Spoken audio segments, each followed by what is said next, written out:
Hello, this is Mr. Speltnik, 1988. This is my 2000 two-door Chevy Tracker, and I'll be running through some mods I've done.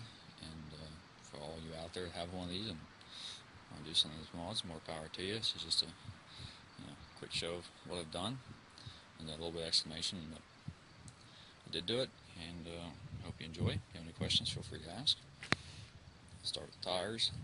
Tires on this stock steel rims.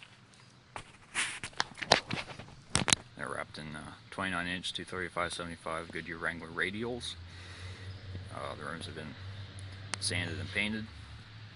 If you're wondering the pattern, lug pattern, these is 5 by 5.5 with a 4.5 inch center hub. I also have 1 1/4 inch wheel spacers on, as you can see right back there. And I'd lifted it, so put the tires out a little bit more. The lift I use is a Jeff's lift. You get them right on eBay for $175. Comes with the use of 2-inch coil spacers. Lifts it up 2 inches. I'll have 2 inches in the rear and 1.5 in the front. Because the independent front suspension, it'll raise it 2 inches. The rear has monitor sensor tracks, and these are actually out Ford Mustang. They're 2 inches longer. So 1 inch taller tires and 2 inch lift, 3 inches over stock. Get about 11.5 inches from ground to frame on pavement. Moving up to the body, stock sunfire red, sunset red.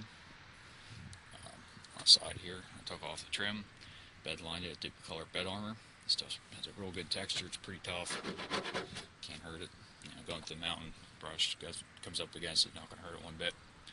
Brand new rocker panels on front.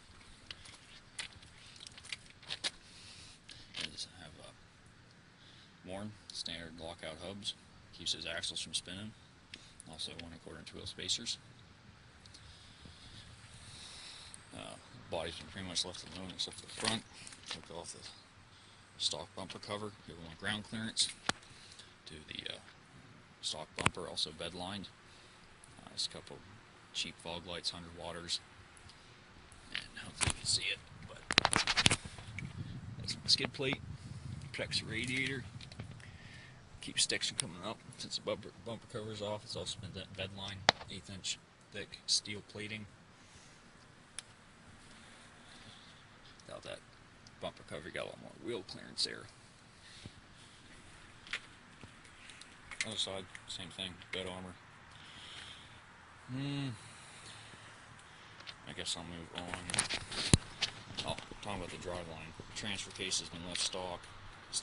5/13 gear ratios front and rear. Now on these, when you put in 4-wheel drive, it engages an air pump.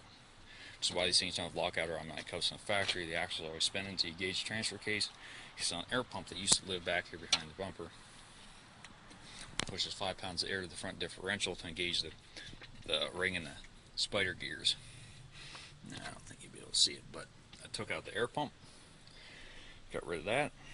So I want more reliability on the mountain.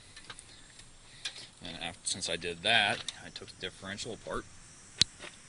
And basically, I don't know if I'll get in this video, but I took the differential apart. And basically, there's an engagement ring that the air pump goes to the diaphragm, pushes the engagement ring over, and it locks in the front differential. It doesn't make it a locker.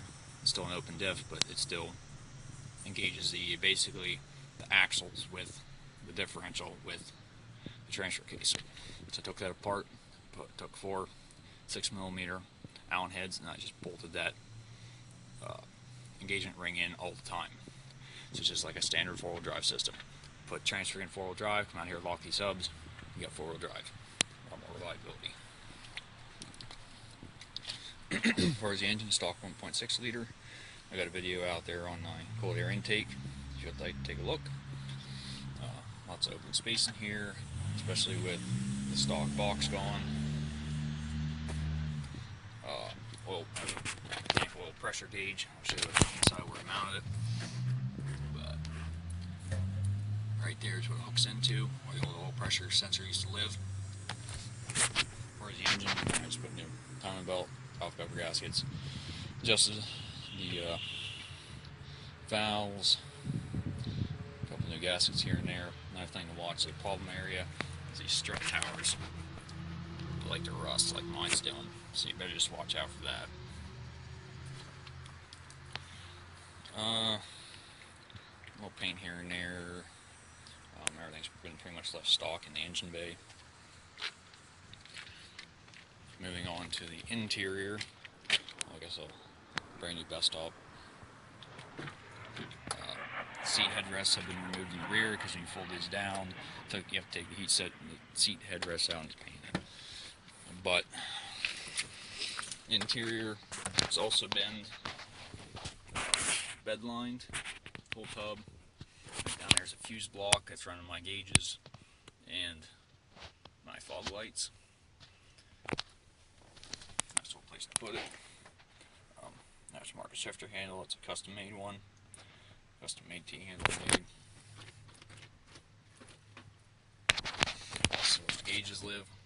Since this doesn't have oil pressure voltmeter gauge in the dash side, it's a good idea to put them in. So, right there, 2-inch holes. And it just clears the bracket that lives behind there. And these are backlit, which are basically tied into the power in the stereo.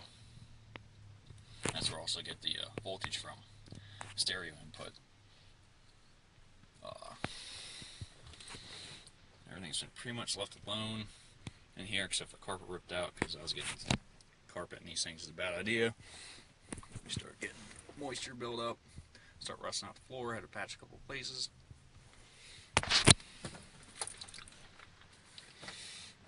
This thing used to have automatic headlights. I disabled that because I did not like it. It's very, very simple. All you do is this light sensor in the corner, take it out, unplug it, put it back in, and underneath is a little silver box, which hopefully you can see.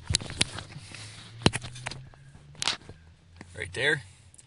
You can't just unplug it because it runs a park and brake switch and dome light and automatic headlights, a few other things. So all you gotta do is just find the red wire with the white stripe, I believe. Look at the schematic to be sure. I just cut it, unplug the light sensor, and no more automatic headlights. Turn on the switch, you got lights, turn it off, they turn off. Got a brand new clutch in here, which wasn't too bad. Everything's bed line, carpet's out.